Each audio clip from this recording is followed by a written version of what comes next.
Welcome! We meet again. It's like deja vu all over again, except my hair is different. Like I washed it. I know.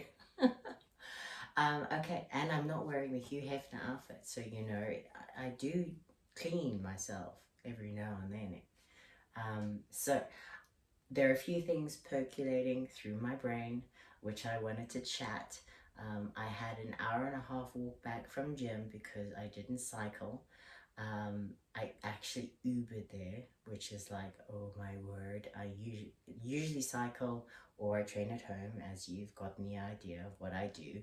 But because there are literally like gale force winds going on, cycling isn't going to happen. So I Ubered to gym and then walked home, which is an hour and a half. Well, technically 1 hour 36 minutes according to the GPS, but yes, so I filmed all my training. I'm gonna run through exactly what I did, but first there are a few things just like percolating through my mind, which I wanted to chat with you about. I had the one conversation with the one person and another conversation, and I just thought I would broach them here. I don't know which is the more English or grammatically correct way to say that, but I wanted to chat with you about them anyway. So the first thing is someone commented, actually I've gotten a few comments. One person was like, why are you doing handstands? And then another person was like, well, why are you doing one arm pull-ups? And what is the training purposes or the function behind it?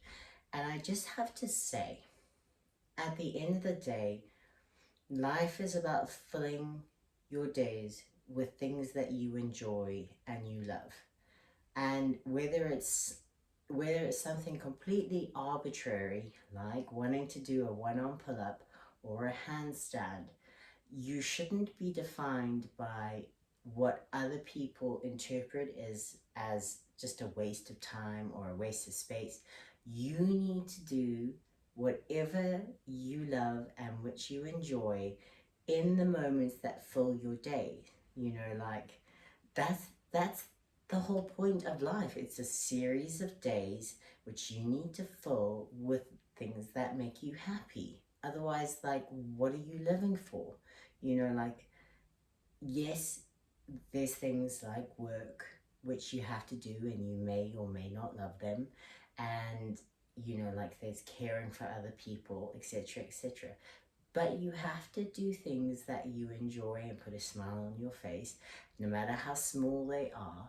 You have to have some form of purpose. And I find, you know, having those little goals, like being able to do a controlled handstand or a one-arm pull-up, that gives me a goal to work towards within the gym. And I truly believe having goals, not just in life, but in the goal and every aspect of your, if, what did I say there? I said having goals in the gym. So whether it's life in goals in life or the gym or work or family life, having goals is what gives you a direction and a path to go down. And then it's finding how to get down that path and giving you purpose to get there. Like if you don't have goals within your life, like you're literally just going to squander. You literally don't have a reason to get up in the morning. And I've met people who don't have goals, and like they've got daddy's money or they've gotten a huge income or something like that, and they literally don't have a purpose. you know Things like work, it's a reason to get up. Whether you hate your job or not, it's a reason to give up. And your mindset about how you view these things will either make your life a lot better and a lot more positive, or will make you really depressed.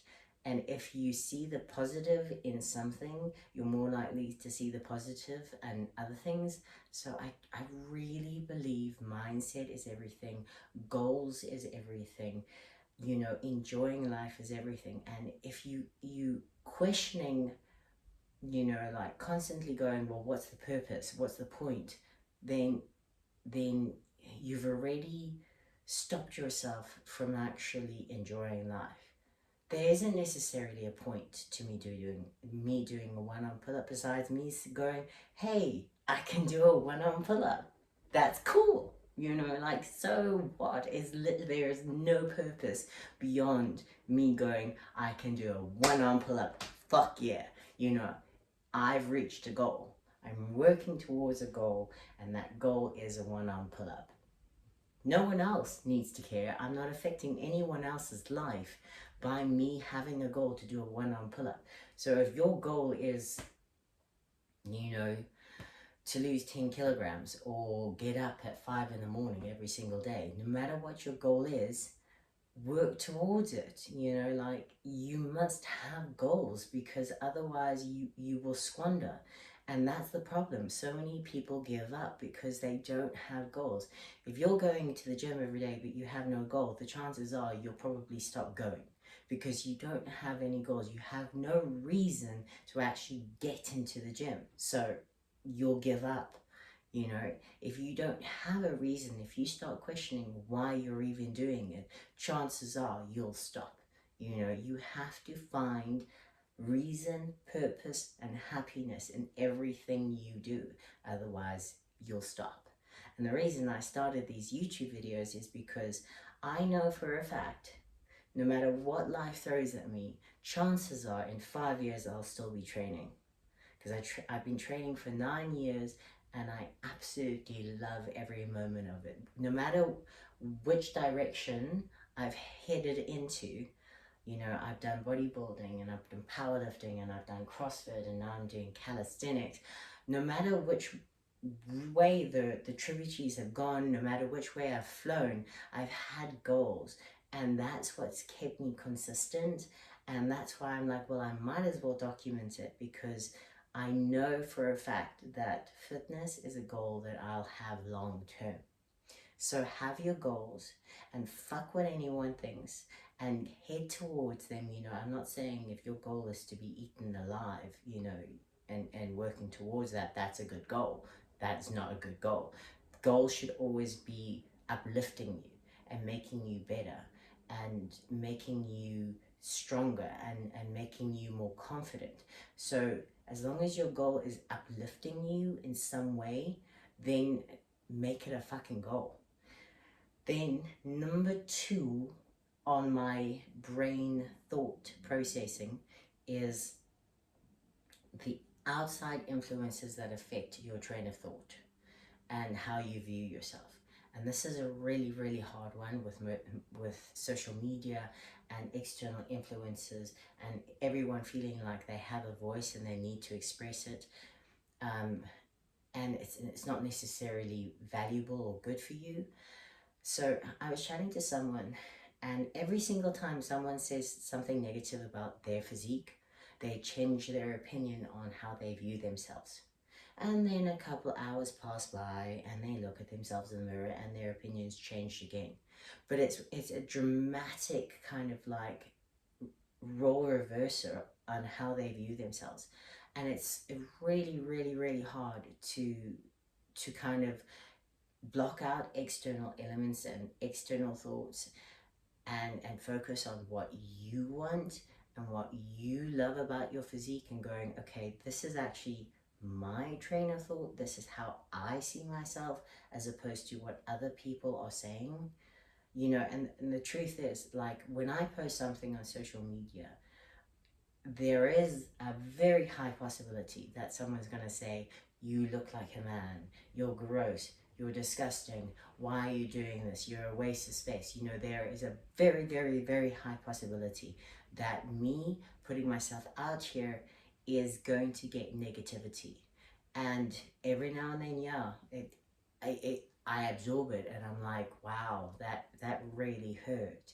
You know, like, do I really look like a man? And then I have to go, hang on, fuck you. You know, like, I'm doing this and I look the way I look because I feel confident and I love the way I look, and I'm not gonna stop working towards my goals and the way I wanna look because of what someone who has no impact on my life whatsoever said. They're not paying my bills. I'm not sleeping with them. I don't have to interact with them. They garner no validation towards the way I look or think or speak. So they can fuck right off with their opinion, and it's so hard to do that with social media and scrolling through TikToks and everyone's filtered and plastered and perfect bodies. So you have to kind of take that step back, analyze your physique, and decide what you want. Not what everyone else wants you to look like, not what everyone else says, not the external factors, what you want, and then make those goals to work towards. It sounds simple, and I know it's not, but just remember that what everyone else says doesn't matter, and it shouldn't matter. What matters is how you feel about yourself. Anyway, that's enough ranting about life in general and thoughts and minds. And I thought I would then start discussing my training for today. So now the controversy begins. I train shoulders again. So I trained shoulders 2 days ago and I'm training shoulders again. But I train shoulders a lot, and that is more because a lot of the functional movements that I'm doing within calisthenics requires a lot of strength within my shoulders. And so I train a lot of shoulders. And a lot of the time it is more functional movements that just happen to use shoulders. But I did do more bodybuilding, you could say, movements 2 days ago, and I did some bodybuilding movements at the gym again today. I've found hitting those shoulders multiple times stimulates them more, and I've actually gotten rounder, fuller shoulders than I've ever had when I was just doing bro splits and bodybuilding, as I mentioned previously. So I'm sticking with it, and for me it works for me because obviously I'm moving more towards the functional elements of what I'm doing than necessarily just the aesthetics. So first movement I did was a circuit of shoulders. So the first thing I did was, because it's deload week, I'm not doing anything too heavy, but that doesn't stop me from still trying to reach that element of failure. So I did, please excuse the video quality. I only realized when I got home and I was looking through the footage that I filmed everything the wrong way around with the camera, so everything's a bit fuzzy and horrible, and I promise never to do this again. So please excuse the video quality because it is a bit shit. Anyway, so I did a military press, not too heavy. I went 35 kilograms for maximum reps whilst maintaining correct form. I didn't push myself to any form of forced reps within the military press, simply because I've still got exercise to do after this, and I wanted to maintain strict correct form throughout on the military press. After I had reached failure, the goal being a minimum of about 8 to 10 reps, so if I got more reps than 10, sweet, but I wasn't counting my reps, but I did want to hit at least 8 reps with each set. Then from the military press, I went straight into side raises. Okay, so some of the key factors with side raises, as previously discussed, is you don't want to engage your traps. So make sure you're not shrugging the weight up. Have your chest out and big and exposed, your scapula retracted, your traps not engaged. So try not to squeeze upwards. And you're going to do controlled side raises. So do not bounce the weight up. Choose a really light weight. I literally have 5 kilograms in each hand, so it is not a heavy weight. I wanted to focus on form, time under tension, and making sure that I hit the stimulus of medial, maybe a little bit of side delt, rear delt with each rep. So I did maximum reps, side raises, and then you'll see I also do partials until I can barely move the weight, and it doesn't look like awesome and powerful, and like I'm grunting and whatnot, because I've literally got 5 kilograms in each hand, so it's not like this epic looking movement. But yes, I'm going to go till maximum failure in my side raises till I can barely move the weight. I love doing kind of drop set partials quite a bit with bodybuilding type movements. I feel like I just managed to isolate the shoulder just that little bit more. And then straight from there, using the same dumbbells, I do bent over rear delt flies. And again, I try to go tilt partials, full range of motion, no swinging. The weight is light enough that I can focus on correct form and technique without going, without sacrificing and using momentum to swing that weight up, and really time and attention, slow and controlled negatives, until I can barely move that weight up. You'll see that my pinkies go up a little bit more than my thumb. It's a personal preference, and I feel that by having the pinkies slightly more up with the rear delt flies, I hit the rear delt just that little bit more. By having a more neutral grip, I feel that I hit a bit more of your side delt, but it's personal preference. Do what you feel hits the rear delt the most. And I did 4 sets of this circuit, so maximum front raises, military press, so maximum military press into maximum side raises into maximum rear delt flies, resting about 2 minutes between sets, not too long, but also not too long that it's like a powerlifting movement, because obviously it's not that heavy. It's just about form and getting a pump. Then I moved on to the one arm elastic band pull-up. So yes, I did that the other day, and again I'm doing it today. I only did 3 sets of about 5 to 6 reps per side. Again, it's just remembering that technique, trying to reinforce it for the one arm pull-up. I only did 3 sets again, just trying to reinforce that negative movement within the one arm pull-up, and working towards strengthening it. You see, this time round I used a red band, so slightly less resistance than a black band. That's a great way of making things harder and manipulating how the movement feels by simply changing the elastic band. So obviously the thinner the band, the less resistance and the harder it becomes. So that's what you want to do. If you're working towards a pull-up, start with a thick band like a green band and gradually reduce the tension by reducing the tension, i.e. the assistance of the band, by choosing thinner and thinner bands. So you can move from a green band to a purple band to a black band to a red band.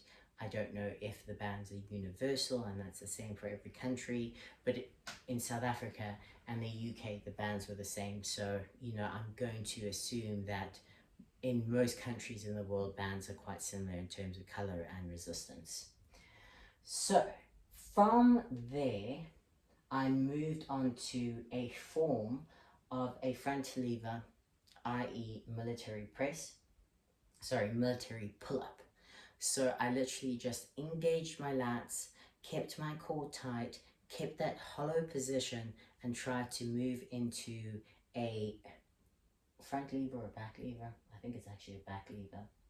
So I did maximum military pull-ups, but moving more into that actual horizontal position than just the basic military pull-up. Make sure that you keep your hollow position, your butt nice and tight. Remember that entire positioning from calisthenics that I showed you with the shoulder raises and whatnot. You're keeping that throughout. So really retract, expand your scapula, keep that core positioning nice and tight. With that, I also did a pike position push-up. Now that is simply strengthening my overhead position for handstand push-ups, freestanding handstand push-ups.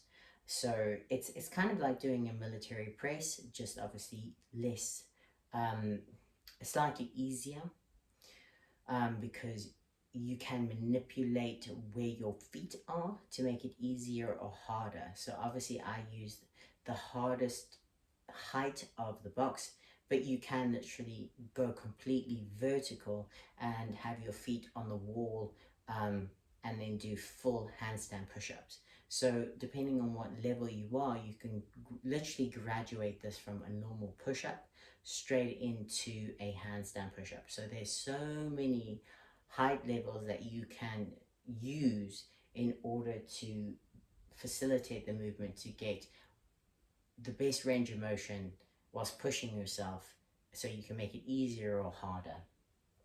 So that was another thing that I did. Then I moved on to the one arm assisted pull-ups like I did the other day. So you're seeing a lot of repetition, because obviously I'm working on certain movements rather than a bro split or something like that where I'm doing completely different exercises every single time I go to the gym.